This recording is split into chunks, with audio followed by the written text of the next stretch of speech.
बेटा आज का हमारा टॉपिक है कॉम्प्रिहेंशन। ये 9th क्लास के अंदर बहुत इंपॉर्टेंट टॉपिक है और इस टॉपिक के जो है 10 नंबर है आपके क्लास के अंदर। 9th क्लास का जो बोर्ड का पेपर आता है उसमें 10 नंबर आपका जो लॉन्ग क्वेश्चन होता है उसमें कॉम्प्रिहेंशन के 10 नंबर होते हैं। आज मैं आपको एक तरीकाकार बता रहा हूं कि जिस तरीकाकार की मदद से हम कॉम्प्रिहेंशन को इजीली हल कर सकते हैं और इजीली उसको सॉल्व कर सकते हैं। तो कॉम्प्रिहेंशन बेसिकली होती क्या है?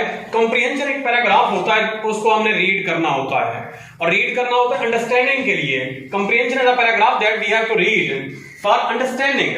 After reading we have to answer the question given at the end of that paragraph. एक पैराग्राफ होता है, उस पैराग्राफ को हमने 5 लाइनों का हो सकता है, 6 लाइनों का हो सकता है, उसको हमने रीड करना होता है और रीड करने के बाद उसके नीचे जो दिए गए सवालात होते हैं उनके सवालात के हमने जवाब लिखने होते हैं।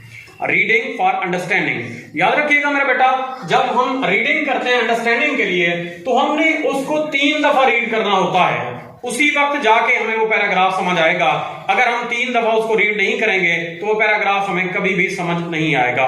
उसका तरीकाकार कैसे है? जब हम पहली मर्तबा रीड करेंगे उस पैराग्राफ को तो पहली मर्तबा रीड करने से वो हमें पैराग्राफ 20% समझ में आ जाएगा, क्योंकि कोई भी पैराग्राफ होता है जब हम उसको फर्स्ट टाइम रीड करते हैं, फर्स्ट टाइम उसको देखते हैं, उसको पढ़ते हैं तो हमें पूरा समझ नहीं आता।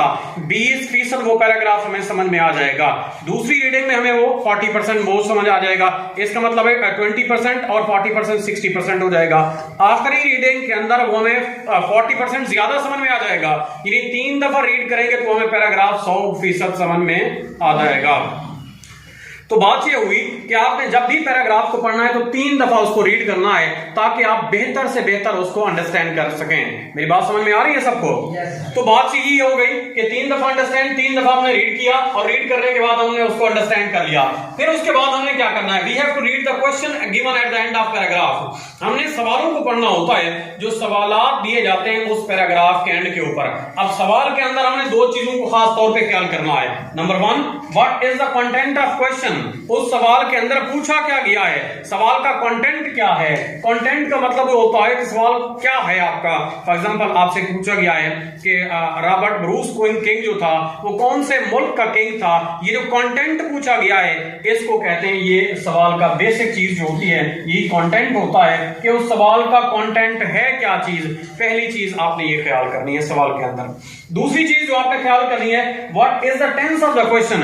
उस सवाल का टेंस कौन सा है, सवाल का जमाना कौन सा है। जो सवाल पूछा गया है, क्या जमाना हाल में पूछा गया है, क्या जमाना जारी में पूछा गया है, क्या जमाना मुकम्मल में पूछा गया है, माजी के अंदर पूछा गया है या मुस्तकबिल के अंदर पूछा गया, कौन से जमाने के अंदर पूछा गया और कौन सा उसका टेंस कौन सा है। ये 2 बातें आपने जहन में रखनी है। 2 बातों को आपने केयरफुली रीड करना है और अंडरस्टैंड करना है कि क्वेश्चन के अंदर ये 2 बातें पूछी गई हैं। Number 1, what is the content of the question. Number 2, what is the tense of the question. जब आपको क्वेश्चन समझ आ जाए तभी जाके आप आंसर करने के काबिल होंगे। तो आंसरिंग करते वक्त, सवाल का जवाब लिखते वक्त आपने 4 चीजों का खास ख्याल रखना होगा मेरा बेटा। जब तक इन 4 चीजों को ख्याल नहीं करेंगे आपको कभी भी मुकम्मल नंबर नहीं आ सकते। उन 4 चीजों में पहली चीज क्या है? पहली चीज है जो कुछ सवाल पूछा गया है, सवाल में क्या था, what is the content of the question. तो आपने जवाब का कंटेंट जो है सवाल के मुताबिक रेलिवेंट देना है। जो सवाल पूछा गया है आपने जवाब भी उसी चीज का देना है। फॉर एग्जांपल आपसे पूछा गया है मौसम के बारे में, तो आप मौसम के बारे में ही जवाब देंगे तब आपका कंटेंट रेलिवेंट होगा। Content of the answer must be relevant to the question. सवाल के मुताबिक जवाब होना चाहिए।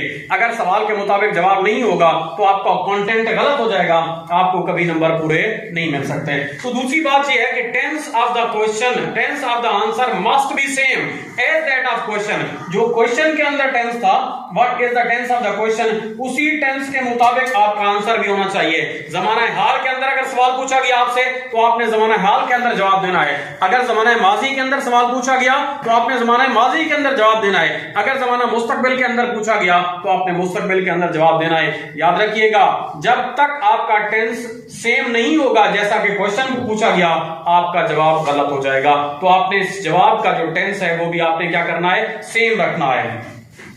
तीसरी चीज इसके अंदर आ जाती है सेंटेंस कंस्ट्रक्शन। याद रखिएगा सबसे इंपॉर्टेंट चीज यही आ जाती है। सेंटेंस कंस्ट्रक्शन क्या है, एक जुमला कैसे बनता है। आपको पता है जुमले के अंदर तीन चीजें बहुत अहम होती हैं, सब्जेक्ट होता है, वर्ब होता है और आखिर पे ऑब्जेक्ट आ जाता है। सब्जेक्ट और वर्ब के दरमियान एक एग्रीमेंट होता है जिसे हम कहते हैं सब्जेक्ट वर्ब एग्रीमेंट। जिसे क्या कहते हैं, सब्जेक्ट वर्ब एग्रीमेंट। जब तक सब्जेक्ट वर्ब एग्रीमेंट ठीक नहीं होगा, यानी सब्जेक्ट अगर सिंगुलर है तो आपकी वर्ब भी सिंगुलर होनी चाहिए, सब्जेक्ट अगर प्लूरल आया हुआ है तो आपकी वर्ब उसके मुताबिक होनी चाहिए, सिंगुलर के मुताबिक सब्जेक्ट होनी चाहिए, सब्जेक्ट के मुताबिक, और प्लूरल के अंदर भी सब्जेक्ट के मुताबिक वर्ब होनी चाहिए।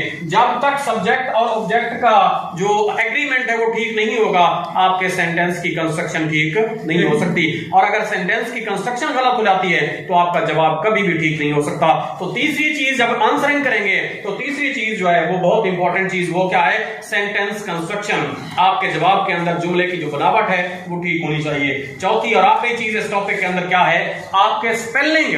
बच्चे यहां पे गलती कर जाते हैं, आपको एक पैराग्राफ दिया हुआ है, उसी पैराग्राफ में से आपने जवाब तलाश करना है, उसी पैराग्राफ में से आपने कंटेंट लेना है, उसी पैराग्राफ में से आपने स्पेलिंग चेक करने हैं। पैराग्राफ के अंदर स्पेलिंग लिखे होते हैं, लेकिन जब आप डी से आपने लिखना शुरू कर देते हैं आपके स्पेलिंग में मिस्टेक कर आती है। ये केयरफुल हो के आपने काम करना है, आपके स्पेलिंग मस्ट बी करेक्ट। अगर आपने इन चीजों का ख्याल कर लिया तो आपकी जो कॉम्प्रिहेंशन का सवाल है वो 10 नंबर का कॉम्प्रिहेंशन का सवाल पूरे का पूरा हो जाएगा। अब दोबारा एक मरतबा मैं इसको रिपीट करता हूं, रिवाइज करता हूं, जरा गौर से देखिएगा। Comprehension is a paragraph that we have to read for better understanding. Comprehension एक पैराग्राफ होता है जिसको हमने रीड करना होता है बेटर अंडरस्टैंडिंग डेवलप करने के लिए, उसको समझ हासिल करने के लिए। जब हम रीड कर लेते हैं, after reading we have to answer the question given at the end of that paragraph. उस पैराग्राफ के एंड के ऊपर जो क्वेश्चन दिए होते हैं हमने उन क्वेश्चंस को आंसर करना होता है, उनके जवाब लिखने होते हैं। और बेटर अंडरस्टैंडिंग के लिए सबसे पहला स्टेप मैंने क्या बताया, reading 3 times. Reading 3 times. First reading में आपको 20% समझ में आ जाएगा, सेकंड रीडिंग के अंदर आपको 40% समझ में आ जाएगा, 20 और 40 ऐड होके 60 बना लेंगे, और आखिरी रीडिंग के अंदर मजीद 40% समझ में आ जाएगा पैराग्राफ। इस तरह से आप 100% पैराग्राफ को समझ लेंगे। पैराग्राफ तो समझ लिया, आपने जवाब देने जो सवालात लिखे होते हैं, तो नेक्स्ट स्टेप जो आ जाता है आपने क्वेश्चन को देखना होता है, क्वेश्चन को रीड करना होता है। Reading of question. क्वेश्चन को रीड करते हुए हमने 2 बातों का ख्याल रखना है, मैंने अभी आपको बताया था। Number 1, what is the content of the question, सवाल में पूछा क्या गया है। Number 2, what is the tense of question, किस जमाने के अंदर सवाल पूछा गया है। नेक्स्ट इंपॉर्टेंट चीज जो आ जाती है आंसरिंग द क्वेश्चन। मेन चीज आ जाती है जिसको हमने टारगेट करना होता है, इन सवालों के जवाब हमने लिखने होते हैं। उसमें पहली चीज जो आ जाती है वो है what is the content of the question, सवाल के अंदर पूछा क्या गया है। नंबर 2 जो आ जाता है सेंटेंस कंस्ट्रक्शन आ जाती है, सेंटेंस कंस्ट्रक्शन आ जाती है। और नंबर 3 जो आ जाती है टेंस की बनावट आ जाती है कि टेंस आपका सेम होना चाहिए जो टेंस आपका क्वेश्चन के अंदर है। और चौथी चीज आ जाती है आपका स्पेलिंग भी करेक्ट होना चाहिए।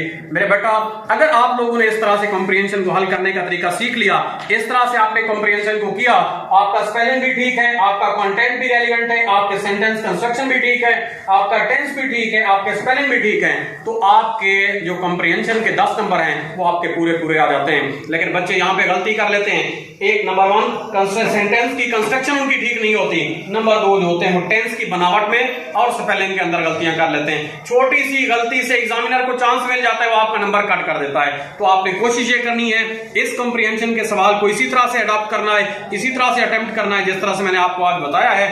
आप इसको देखें, इसको समझें और इसको इसके मुताबिक हल करें। शुक्रिया।